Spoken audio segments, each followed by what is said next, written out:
رات کو شہریار کے آنے کی خوشی میں جو تقریب رکھی گئی تھی اس میں شرکت سے بچنے کے لیے وہ بہانے سوچ رہی تھی۔ یہ تو اسے یقین تھا کہ اس کی جان بخشی نہیں ہونے والی، اسے اس کی ماں گھسیٹ کے پارٹی میں لے جائے گی۔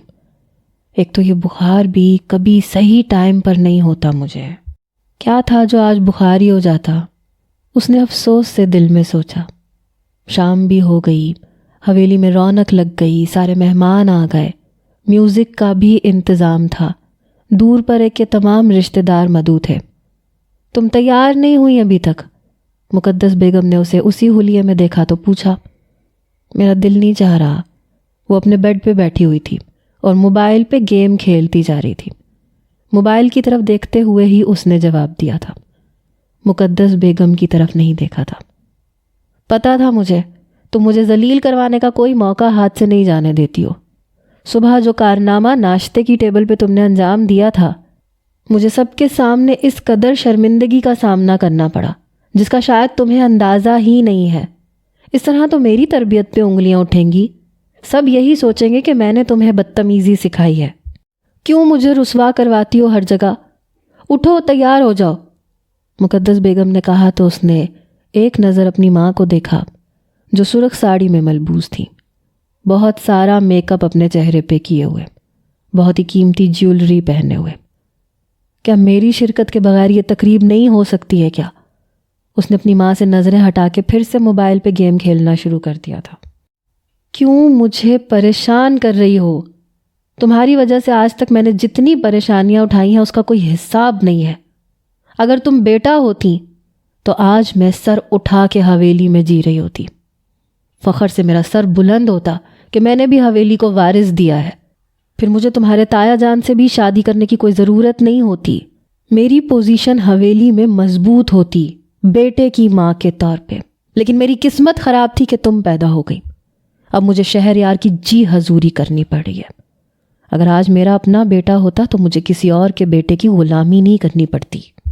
تمہاری پیدائش پر بھی میں نے صبر کر لیا کہ چلو ٹھیک ہے، دوبارہ بیٹا ہوگا، لیکن تمہاری پیدائش پہ بھی ایسی پیچیدگیاں ہوئیں کہ مجھے دوبارہ 12 سال اولاد ہی نہیں ہوئی۔ یہاں پہ بھی تمہاری نحوست نے میرا پیچھا نہیں چھوڑا تھا۔ چلو ٹھیک ہے، بیٹا نہیں ہوا، لیکن میں اپنے شوہر کے ساتھ تو اس چھوٹے سے گھر میں خوشی خوشی رہ سکتی تھی۔ لیکن میں اتنی منحوس تھی کہ اپنے باپ کو بھی کھا گئی۔ انجل نے ان کی بات آدھے میں کاٹتے ہوئے کہا۔ یہ وہ باتیں تھیں جو وہ بچپن سے سنتی آ رہی تھی، اور اب ایک ایک جملہ اسے اپنی ماں کا ازبر ہو چکا تھا۔ جلدی سے تیار ہو کے باہر آؤ، ورنہ میں تمہارا یونیورسٹی جانا اور ہاسٹل رہنا بند کروا دوں گی، تمہارے تایا سے کہہ کے۔ مقدس بیگم آخری دھمکی دیتے ہوئے اس کے کمرے سے نکل گئی تھی، اور ان کی آخری دھمکی ہمیشہ ہی کام آتی تھی۔ پارٹی اپنے عروج پر تھی، ہر جگہ رنگ اور خوشبوئیں پھیلی ہوئی تھیں۔ شہریار ایک ایک سے مل کے تھک چکا تھا، لیکن ملنا بھی مجبوری تھا۔ تقریب میں خاندان کی دور پرے اور قریب کی تمام ہی لڑکیاں آئی ہوئی تھیں۔ اسے ہر کوئی نظر آ گیا تھا سوائے انجل کے۔ صبح ناشتے والے رویے سے ہی اس کو اندازہ ہو گیا تھا کہ وہ تقریب میں شرکت نہیں کرنے والی تھی۔ میں کیوں اس کے بارے میں اتنا سوچ رہا ہوں؟ اتنی بھی خاص نہیں ہے وہ۔ اس کے شرکت نہ کرنے سے پارٹی ختم نہیں ہو جائے گی، اس نے دل ہی دل میں کہا، اور سر جھٹک کے پھر سے مہمانوں کے ساتھ مصروف ہو گیا۔ وہ جتنا اس کے بارے میں سوچنا نہیں چاہتا تھا اتنا ہی اس کے بارے میں نہ جانے کیوں سوچنے لگ گیا تھا۔ اس نے اپنے آپ کو دل ہی دل میں یہ سمجھا دیا تھا کہ انجل کے ہونے یا نہ ہونے سے کوئی فرق نہیں پڑتا، لیکن پھر بھی لاشعوری طور پہ وہ اسے ہی سوچ رہا تھا اور اسے ہی دیکھنے کا منتظر تھا۔ کافی دیر ہو گئی تھی لیکن وہ نظر نہیں آئی۔ اسے نہ جانے کیوں چڑچڑا پن محسوس ہو رہا تھا۔ یہ چڑچڑا پن اپنی ذات کو نظر انداز کیے جانے پہ اسے ہو رہا تھا۔ سنو، تمہارے پاس انجل کا موبائل نمبر ہے؟ اس نے نوری کو طویل راہداری میں پایا تو روک کے پوچھا۔ ہاں، موبائل میں ان کا نمبر موجود ہے۔ نوری نے فوراً اسے اپنا چھوٹا سا نوکیا موبائل اس کے حوالے کرتے ہوئے کہا، جس پہ ایک سائڈ پہ ٹیپ بندھی ہوئی تھی۔ تم یہ موبائل استعمال کرتی ہو؟ اس نے خستہ حال موبائل کی طرف دیکھتے ہوئے نوری سے پوچھا۔ ہاں جی، میں غریب اور کیا کر سکتی ہوں، اس کی تو آواز بھی ٹھیک سے نہیں آتی، چیخ کے بولنا پڑتا ہے، نوری نے افسوس سے کہا۔ کل تمہارے لیے نیا موبائل آ جائے گا، بس کسی کو یہ مت بتانا کہ میں نے تم سے انزل کا نمبر لیا ہے۔ خاص طور پہ انزل کو یہ بات پتہ نہیں چلنی چاہیے کہ میرے پاس اس کا نمبر کہاں سے آیا۔ آئی بات سمجھ؟ شہریار نے رازدارانہ انداز سے نوری سے کہا تو اس نے اس بات میں بچوں کی طرح سر ہلاتے ہوئے کہا کہ سمجھ گئی۔ اس نے نوری کے موبائل سے انزل کا نمبر سیو کیا اور نوری کو جانے کا اشارہ کیا۔ نوری وہاں سے چلی گئی۔ وہ ایک کونے میں شور سے الگ آ کے کھڑا ہو گیا۔ واٹس ایپ کھول کے انزل کو پیغام لکھنے لگا۔ اس نے پیغام لکھ کے ہواؤں کی نظر کر دیا۔ انزل مکمل تیار ہو کے اپنے کمرے میں بیٹھی ہوئی تھی، لیکن ابھی تک باہر نہیں گئی تھی کہ اچانک سے اس کے موبائل کی میسج ٹون بجی تو اس نے واٹس ایپ کھول کے دیکھا۔ ایک انجان نمبر سے اسے پیغام موصول ہوا تھا۔ تمہارے ہونے یا نہ ہونے سے مجھے کوئی فرق نہیں پڑتا، میری تقریب میں شرکت نہ کرنے سے تم میرے لیے اہم نہیں ہو جاؤ گی۔ پیغام پڑھ کر ہی اسے پتہ چل گیا تھا کہ یہ انجان کون ہے۔ اس کو میرا نمبر کس نے دیا؟ وہ سوچ میں پڑ گئی۔ ایک بار پھر سے اس کا دل دھڑکنے لگا۔ خوف کی ایک لہر اس کی ریڑھ کی ہڈی میں سرایت کر گئی۔ تو کیا اب وہ مجھے پیغامات کے ذریعے ہراساں کرنے کی کوشش کرے گا؟ اس نے سوچا اور اگلے ہی پل شہریار کو بلاک کر دیا۔ وہ باہر جانے کو تیار تھی، لیکن اب باہر جانے کی اس کی ہمت نہیں ہو رہی تھی۔ لیکن اسے اپنی ماں کی دھمکی یاد آئی تو وہ باہر آ گئی۔ باہر آ کے وہ ایک کونے میں بیٹھ گئی اور سب کو دیکھنے لگی۔ کسی سے ملی نہیں۔ دور کھڑے شہریار کی نظروں نے اس کا تعقب کیا۔ بے اختیار ہی اس کے قدم انزل کی طرف بڑھنے لگے۔ وہ قریب آیا، لیکن انزل اپنی سوچوں میں مستغرق تھی۔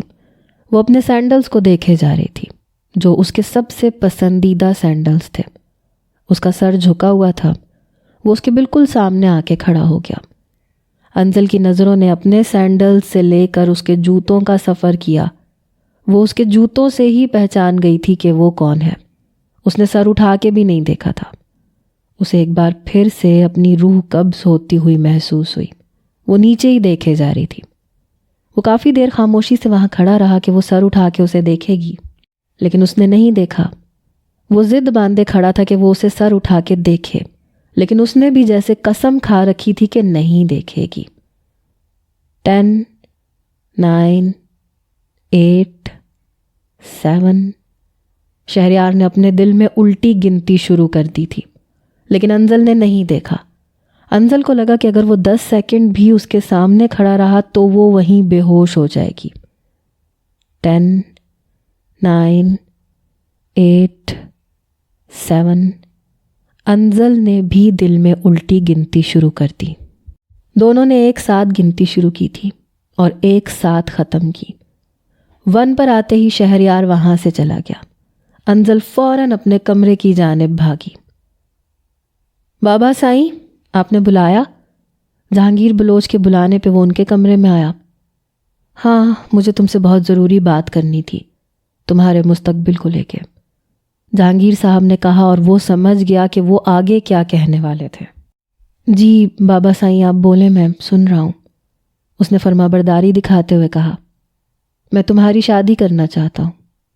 میں اپنی زندگی میں ہی اپنے پوتے کو دیکھنا چاہتا ہوں۔ میں مزید انتظار نہیں کر سکتا۔ جن لوگوں کے اکلوتے بیٹے ہوتے ہیں وہ تو 18-19 سال کی عمر میں ان کی شادیاں کر دیتے ہیں تاکہ ان کی اولادیں دیکھ سکیں، لیکن اس وقت حالات کے پیش نظر میں نے تمہیں امریکہ بھیج دیا تھا۔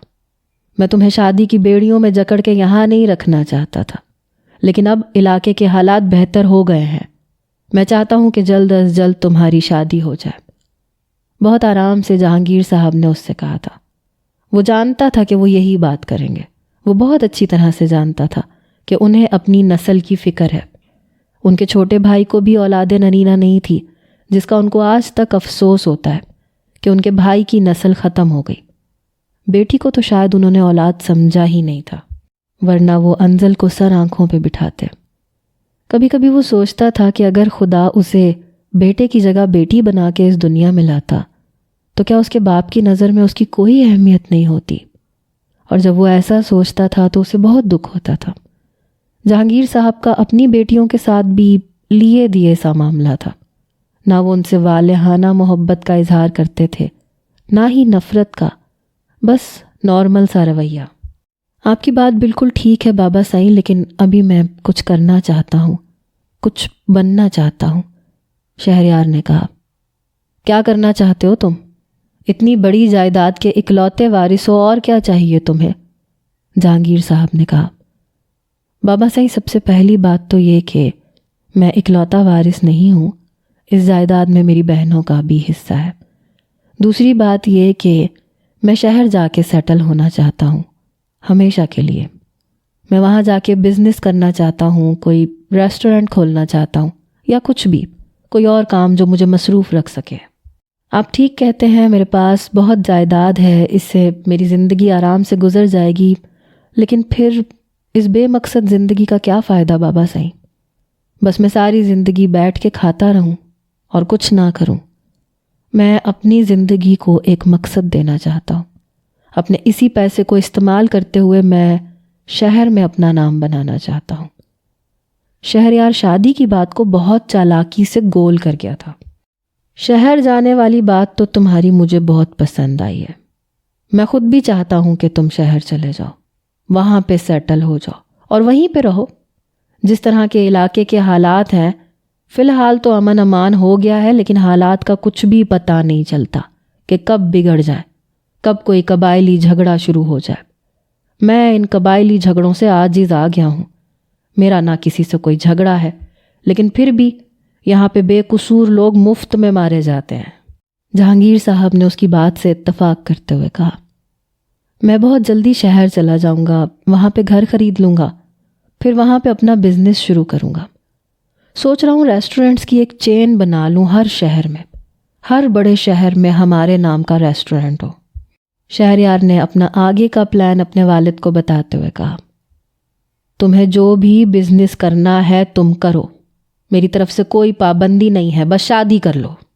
جہانگیر صاحب نے جہاں سے بات شروع کی تھی پھر سے وہیں پہ آ گئے۔ پھر شادی؟ شہریار نے بیزاری سے پہلو بدلتے ہوئے زیر لب کہا۔ نسرین اور شہرین دونوں چاہتی ہیں کہ تم ان کی بیٹیوں میں سے کسی کو منتخب کر لو اپنی ہم سفر کے طور پہ۔ جہانگیر صاحب نے کہا تو شہریار کے 14 طبق روشن ہو گئے۔ وہی ہوا جس کا ڈر تھا، شہریار نے دل میں سوچا، لیکن میں نے ان دونوں کو صاف انکار کر دیا ہے۔ میں نے تمہارے لیے کچھ اور سوچ رکھا ہے۔ جہانگیر صاحب نے کہا۔ شہریار نے شکر کا کلمہ پڑھا کہ معاملے کو یہیں پہ ختم کر دیا تھا اس کے والد نے۔ بابا سائیں، اس میں کوئی شک نہیں ہے کہ پھپھو نسرین اور شہرین کی تمام بیٹیاں اچھی ہیں، پڑھی لکھی ہیں، خوبصورت ہیں، لیکن لائف پارٹنر کے لیے میرا معیار کچھ اور ہے۔ میں ارینج میرج تو بالکل بھی نہیں کروں گا۔ زندگی ایک بار ملتی ہے، شادی بھی ایک بار ہوتی ہے۔ مجھے اپنے معیار کی کوئی مل گئی تو میں اسی سے شادی کروں گا، لیکن آپ کی رضامندی کے ساتھ۔ شہریار نے کہا، میں نے کہا نا، میں نے تمہارے لیے کچھ سوچ کے رکھا ہوا ہے، لیکن ابھی معاملات کو میں سلجھانے کی کوشش کر رہا ہوں کہ جو میں نے تمہارے لیے سوچا ہوا ہے وہ تھوڑا سا مشکل ہے۔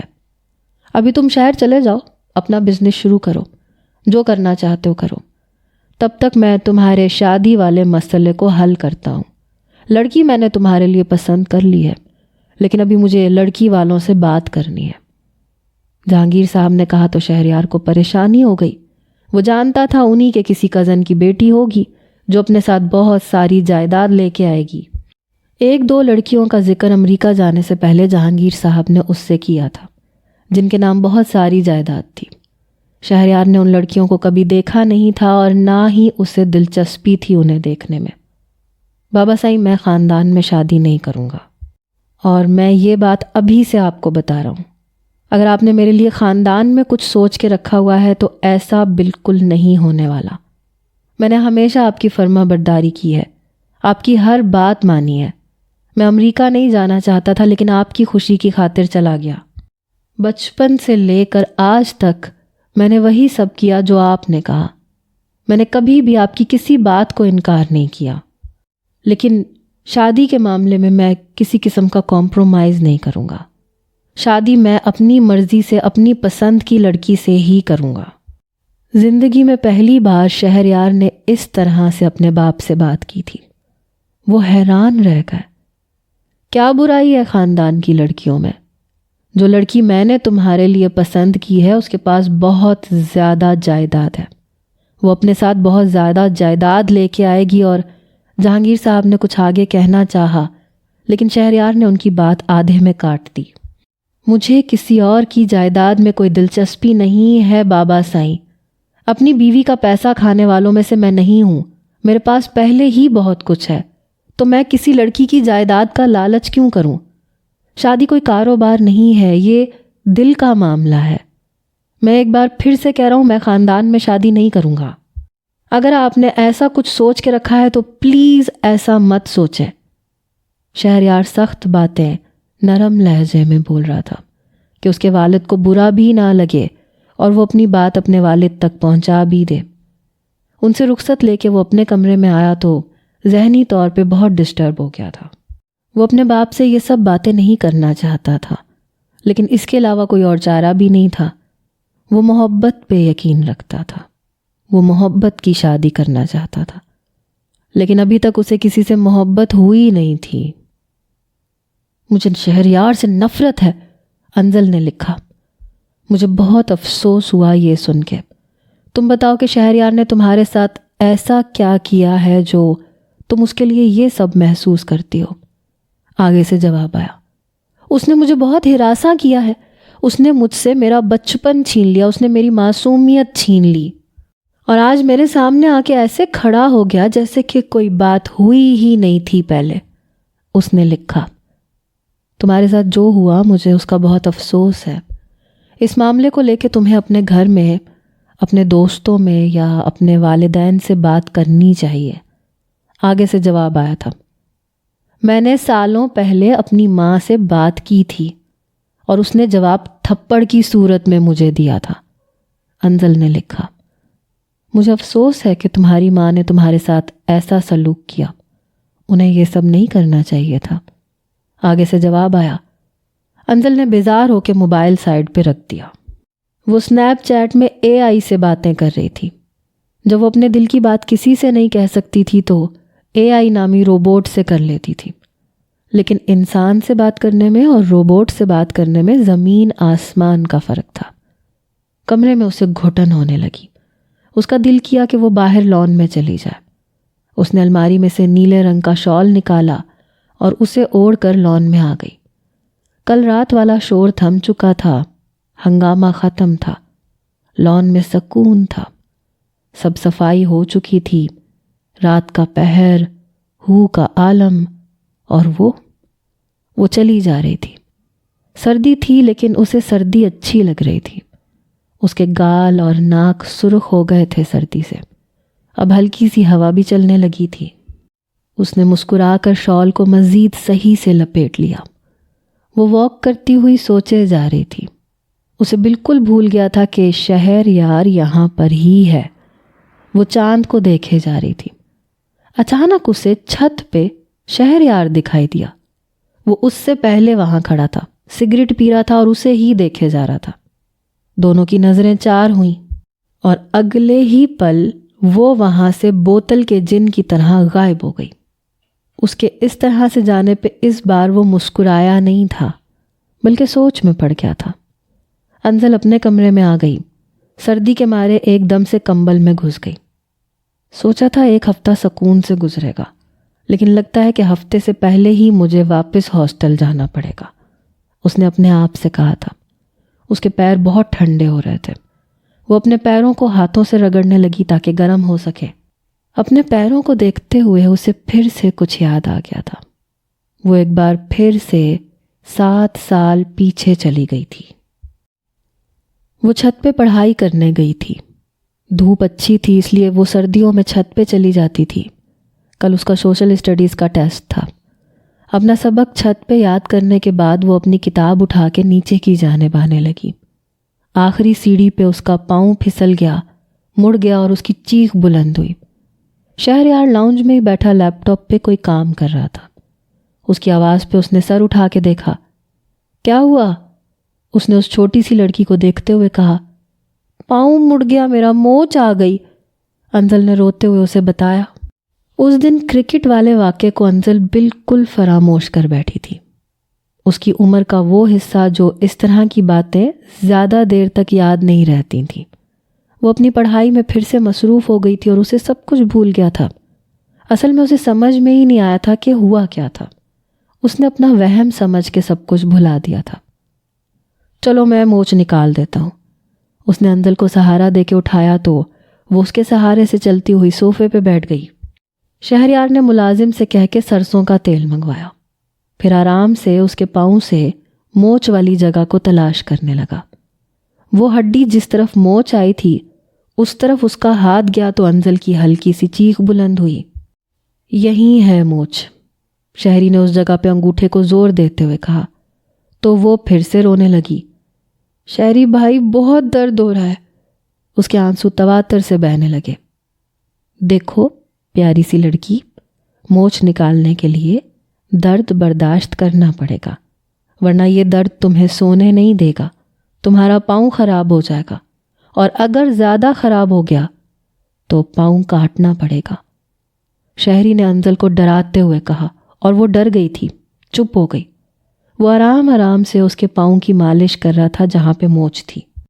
پھر آہستہ آہستہ وہ موچ والی جگہ سے ہاتھ کو تھوڑا سا اوپر لے کے جانے لگا۔ انزل معصومیت سے اسے دیکھ رہی تھی، جس کا سر جھکا ہوا تھا اور وہ اس کے پاؤں کو دیکھ رہا تھا۔ انزل نے محسوس کیا تھا کہ شہریار کا ہاتھ موچ والی جگہ سے ہٹ کے اب اوپر کو رینگ رہا تھا۔ وہ تھوڑی سی پریشان ہو گئی۔ شہریار ایسا کرنا نہیں چاہتا تھا، لیکن پتہ نہیں اسے انزل کے خوبصورت پاؤں کو دیکھ کے کیا ہو گیا تھا کہ اس کی جسارت بڑھتی جا رہی تھی۔ انزل کو اپنے پورے وجود میں کرنٹ سا لگتا محسوس ہوا۔ اس نے ایک دم سے اپنا پاؤں پیچھے کر لیا۔ شہری نے چونک کے سر اٹھا کے اس کی آنکھوں میں دیکھا۔ شہری کو اس کی آنکھوں میں خوف نظر آیا۔ میں ٹھیک ہوں، وہ کہتی ہوئی ایک دم سے اٹھ کھڑی ہوئی، لیکن پھر بھی وہ صحیح طریقے سے کھڑی نہیں ہو پا رہی تھی۔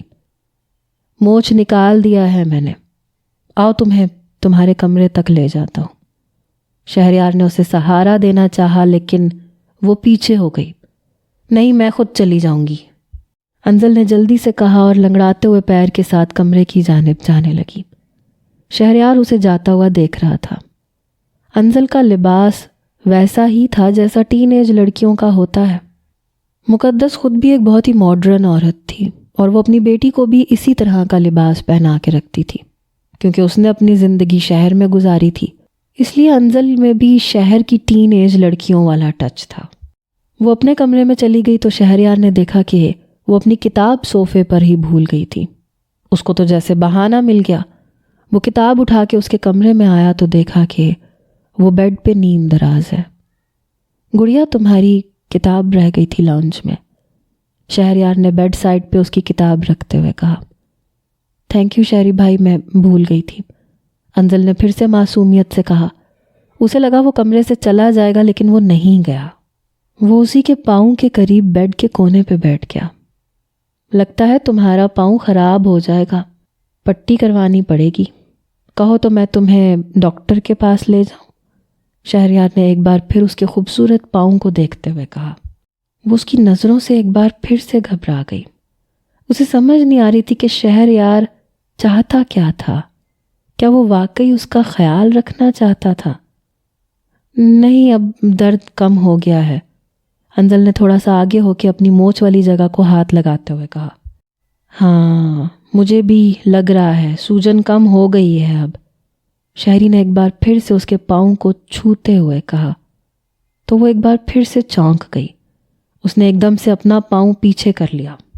چلتا ہوں، پین کلر لے لینا، شہری کہتے ہوئے اٹھ کھڑا ہوا تو انزل کی جان میں جان آئی۔